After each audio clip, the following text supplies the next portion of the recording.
Muy buenas hermanos y hermanas, bienvenidos, espero que estéis bien. Me llamo Omar y como hijo de Dios nos estaremos preguntando ¿qué está pasando con el cristianismo? ¿Cómo puede ser que las cosas se estén torciendo tanto?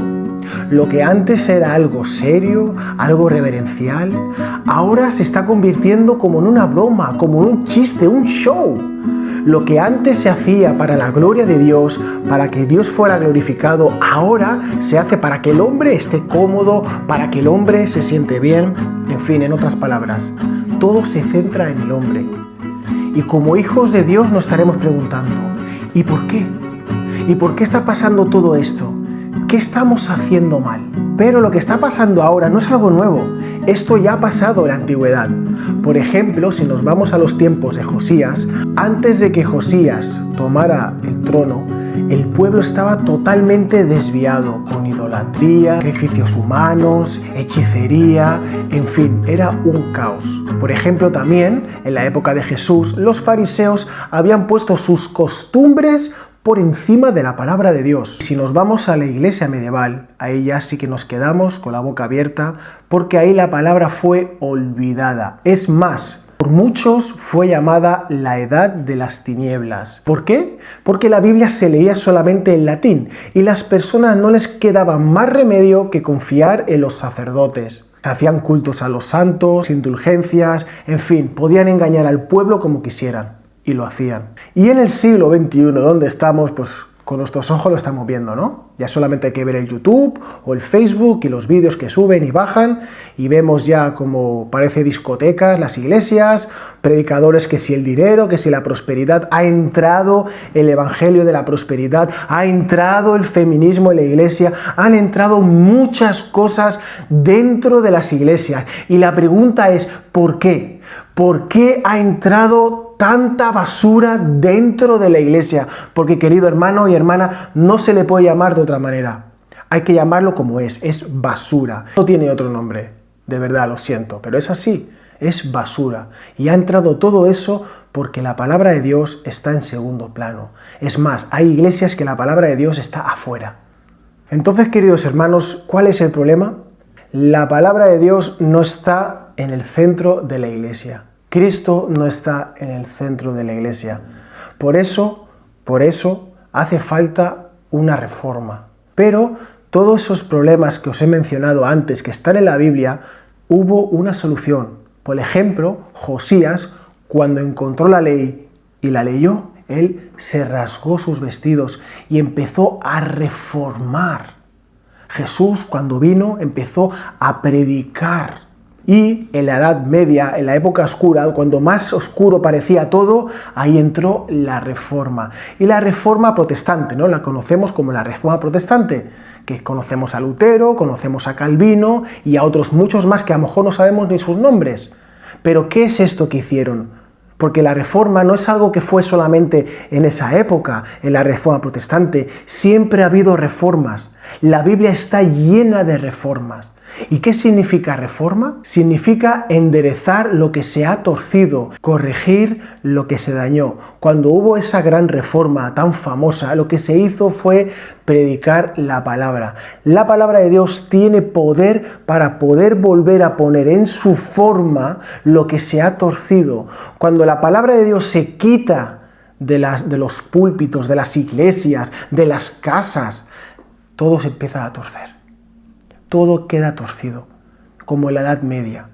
Pero vinieron personas usadas por Dios, donde predicaron valientemente la palabra de Dios y volvieron otra vez a reformar. Y eso es justamente lo que hace falta hoy en el siglo XXI, que haya otra reforma. Una reforma donde la palabra de Dios sea la que reine, sea la que mande, sea la máxima autoridad, como es, pero realmente que gobierne en las iglesias, en las casas y en cada esquina de cada lugar donde viva un cristiano. La palabra de Dios tiene que ser la máxima autoridad en cada lugar, por encima de nuestros deseos, de lo que sentimos, de nuestras emociones, de nuestras tradiciones. La palabra de Dios tiene que estar por encima. Y vamos a ir a un versículo de la Biblia que se encuentra en 2 Timoteo capítulo 3, versículo 16 y 17. Y dice así la palabra de Dios: toda la escritura es inspirada por Dios y útil para enseñar, para redarguir, para corregir, para instruir en justicia, a fin de que el hombre de Dios sea perfecto y enteramente preparado para toda buena obra. Bueno, antes de pasar a hablar sobre el versículo, vamos a mirar el contexto. Pablo envió esta carta, la segunda, a Timoteo. Timoteo era pastor en una iglesia y Timoteo estaba sufriendo muchas inquietudes y problemas. Pero aquí en estos dos versículos es como si fuera la columna vertebral de la carta. ¿Qué le está diciendo Pablo? ¿Tienes muchos problemas? Sí. Tienes falsos maestros, tienes un pequeño grupo de mujeres que quieren, como parece, como que tomar el control y otra clase de ataques y persecuciones. Sí. Pero toda la escritura es inspirada por Dios. Y en esa época, cuando Pablo está diciendo eso, solo había el Antiguo Testamento. Pero eso no significa que ahora, al aplicarlo ahora, el Antiguo Testamento solo sea el Antiguo Testamento. Sabemos que el Nuevo Testamento, incluido desde Génesis hasta Apocalipsis, los 66 libros son inspirados por Dios. Desde que se hizo el concilio de Hipona y Cartago en 393 y 397, quedó claro los 27 libros del Nuevo Testamento. El canon fue cerrado.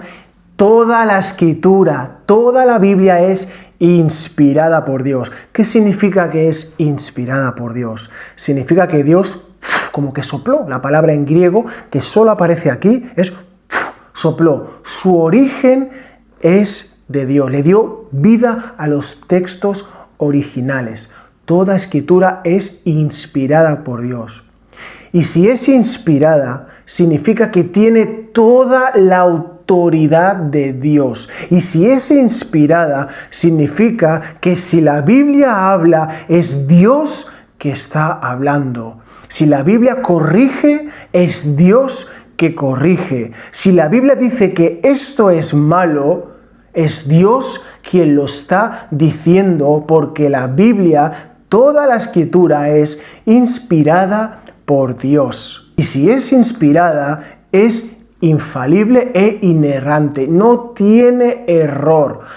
Todo lo que dice la Biblia es perfecto, desde la agricultura, desde la arqueología, desde la historia, desde la gramática, desde la doctrina, todo es perfecto. Y es inspirada y es suficiente para que el inconverso pueda arrepentirse y volver a Dios, y el Hijo de Dios, el cristiano, pueda caminar. Es suficiente para que le ayude a caminar y a vivir cerca de Dios. Y podríamos seguir más, porque la verdad que la doctrina de la inspiración es una doctrina que a mí personalmente lo que ha hecho ha sido animarme.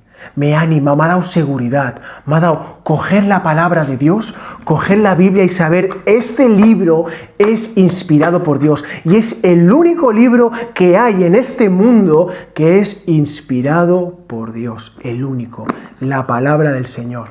Por eso debemos de confiar en ella, y la doctrina de la inspiración es una que te hace confiar plenamente en lo que la Biblia dice. Y dice que es útil. ¿Qué significa que es útil? Que es beneficiosa, que es provechosa. Y es útil porque es inspirada. Por eso puede ser provechosa para nuestra vida. ¿Y provechosa para qué? Para enseñar, para redarguir, para corregir y para instruir en justicia. Para enseñar nos instruye en la verdad. Para redarguir nos muestra, nos confronta nuestro error, para corregir, para volver a poner en su sitio, para quitar ese error, y para instruir en justicia. Se entrena en una vida de piedad. Pero, queridos hermanos, yo solamente me quiero agarrar a la tercera. La tercera dice corregir, y se podría decir que es como si fuera un sinónimo de reforma.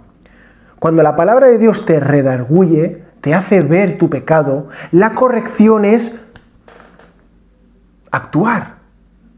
Entonces, Si nuestra vida está así torcida, lo que está diciendo es que la palabra de Dios te puede corregir.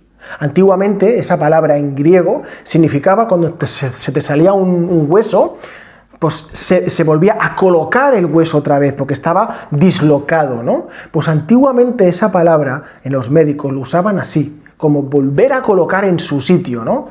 Y es como un sinónimo de reforma. Por eso la palabra de Dios, cuando es predicada, hay una reforma. Y no hace falta pensar en reforma, en la reforma protestante, porque cuando piensa en reforma, rápido le viene, claro, Calvino, Lutero. No, antes de ellos hubo muchas reformas, incluso bíblicas, cuando se predicó la palabra.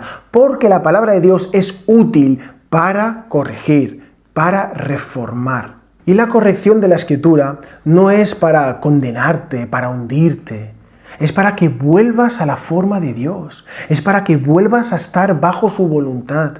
Es para quitar todas esas cosas en amor y volverlas a poner en su sitio. Y concluimos con que redarguir es que nos muestra nuestro pecado, nos hace ver dónde está el error, está torcido. Y corregir es ponerlo otra vez bien. Entonces, hermanos y hermanas, hemos visto qué es lo que hace falta en este tiempo, en este siglo XXI. Hace falta una reforma, hace falta volver a las Escrituras, hace falta coger la Biblia y tener esa certeza y esa confianza de que la Biblia es la palabra de Dios. Entonces lo que tenemos que hacer es lo que la Biblia dice que tenemos que hacer. Y seguramente si viviéramos así y si fuéramos así, no habrían tantos problemas, no habría tanta deformidad de las que hay en la iglesia. Y no hace falta poner vídeos de ver las iglesias que se ponen a bailar y a hacer shows, ¿no? Es vergonzoso, hermano. Es vergonzoso. Tenemos que volver a la Escritura, a la máxima autoridad, a estar bajo ella. ¿Podemos hacer esto? Vamos a ver lo que dice la Biblia. Y si ponemos una música más moderna en la iglesia, vamos a ver lo que dice la Biblia, porque queridos hermanos y hermanas, la iglesia no es un lugar para que la gente se siente y esté a gusto en la carne. La iglesia es un lugar donde el pueblo de Dios va a escuchar la palabra de Dios, va a cantar la palabra de Dios y va a adorar al Dios de la palabra. Ese es el lugar donde nosotros nos vamos a congregar. Y no es un lugar para que los pecadores y las personas que no conocen a Dios vayan e intentemos bajar los estándares de Dios para que ellos, los pecadores, se sientan muy a gusto. No. La iglesia es donde el pueblo de Dios adora a Dios, canta la palabra de Dios, escucha la palabra de Dios, aplica la palabra de Dios. Esa es la iglesia.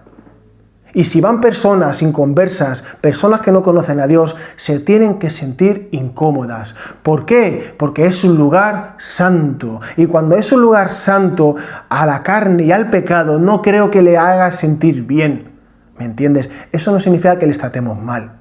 Le vamos a mostrar el amor, lo vamos a acoger. Y vamos a dejar que la palabra, no mover circunstancias a nuestro alrededor para que las personas puedan venir y hacer como manipulación de cosas para que las personas se sientan bien. No, porque lo importante no es que ellos se sientan bien. Lo importante primero es que Dios sea el centro, Dios sea glorificado. Y para eso tenemos que hacer lo que la palabra de Dios dice. Porque ella es útil, porque ella es inspirada, porque tiene toda la autoridad de Dios para que el hombre de Dios sea perfecto y enteramente preparado para toda buena obra.